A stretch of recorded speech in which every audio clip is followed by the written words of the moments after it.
नई नवेली दुल्हन की चतुराई। एक लड़की विवाह करके ससुराल में आई। घर में एक तो उसका पति था, एक सास और एक दादी सास थी। वहां आकर उस लड़की ने देखा कि दादी सास का बड़ा अपमान तिरस्कार हो रहा है।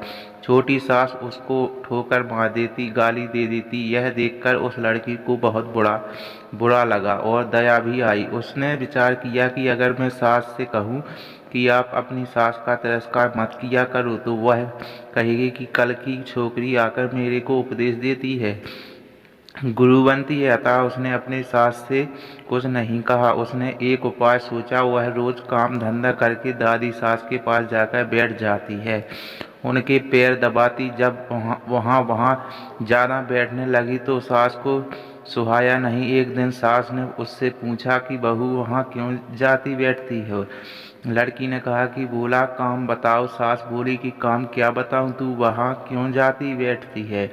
लड़की बोली कि मेरे पिताजी ने कि जवान लड़कों के साथ तो कभी बैठना ही नहीं, जवान लड़कियां के साथ भी कभी मत बैठना। जो घर में बड़े बूढ़े हों उनके पास बैठना, उनसे शिक्षा लेना। हमारे घर में सबसे बूढ़ी यही है और उस किसके पास बैठूं? मेरे पिताजी ने कहा था कि वह हमारे घर के रिवाज भी नहीं चलेंगे, वहाँ तो तेरे ससुराल के रिवाज चलेंगे। मेरे को यहाँ के रिवाज सीखने हैं, इसीलिए मैं उनसे पूछती हूँ कि मेरी सास आपकी सेवा कैसे करती है। सास ने कहा कि बुढ़िया ने क्या कहा? बोली कि दादी जी कहती है कि यह को मेरे को ठोकर नहीं मारे, गाली नहीं दे तो सेवा ही मान लूँ। सास बोली कि क्या तू भी ऐसा ही करेगी? वह बोली कि मैं ऐसा नहीं करती हूँ।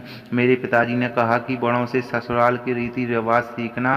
सास डरने लग जाएगी कि मैं अपनी सास के साथ जो बर्ताव करूँगा वही बर्ताव मेरे साथ होने लग जाएगा। यह जगह कोने में ठीकरी इकट्ठे पड़ी थी। इस सास ने पूछा, बहू, यह ठीकरी क्यों इकट्ठे की है? लड़की ने कहा, आप दादी जी को ठीकरी में भोजन क्यों क्या करती हो, इसीलिए मैंने पहले ही जमा कर ली। तू मेरे को ठीकरी में भोजन कराएगी क्या? मेरे पिताजी ने कहा कि तेरे वहाँ की रीति चलेगी, यहाँ रीति थोड़ी ही है, तो आप फिर ठीकरी में क्यों देती हो थाली? कौन मांझे थाली? तो मैं मांझू दूंगी, तू थाली में दिया कर। ठीकरी उठाकर बाहर फेंक। अब बूढ़ी माँ जी को थाली में भोजन मिलने लगा। सबको भोजन देने के बाद जो बाकी बचे वह खिचड़ी की खुरचन का कंकड़ी वाली दाल माँ जी को दी जाती थी। लड़की उसको हाथ में लेकर देखने लगी। सास ने पूछा, बहू क्या देखती हो? मैं देखती हूँ कि बड़ों को भोजन कैसे दिया जाए, ऐसा भोजन देने की कोई रीति थोड़ी तो है। फिर आप ऐसा भोजन क्यों देती हो? पहले भोजन कौन दे? आप आज्ञा तो दो, मैं दे दूंगी, तो पहले भोजन दे दिया कर। अच्छी बात है। अब बूढ़ी माँ जी ने भोजन मिलने लगा। रसोई बनते ही वह लड़की ताजी खिचड़ी, ताजा फुल्का, दाल साग ले जाकर माँ जी को दे देती। माँ जी मन ही मन आशीर्वाद देने लगी। माँ जी दिन भर एक खटिया में पड़ी रहती है। खटिया टूट गई, उसमें से बदन बार तरह की मूछ नीचे लटकती थी। लड़की उस खटिया को देख रही थी। सास बोली कि क्या देखती हो? देखती हो कि बड़ों को खाट कैसे दी जाए? ऐसी खाट थोड़ी दी जाती है, यह तो टूट जाने से ऐसी हो गई, तो दूसरी क्यों नहीं बिछवा देती? तू बिछा दे दूसरी। आप आज्ञा तो दो, दूसरी खाट बिछा दूं। अब माँ जी के लिए निवार की खाट बिछा दी गई। एक दिन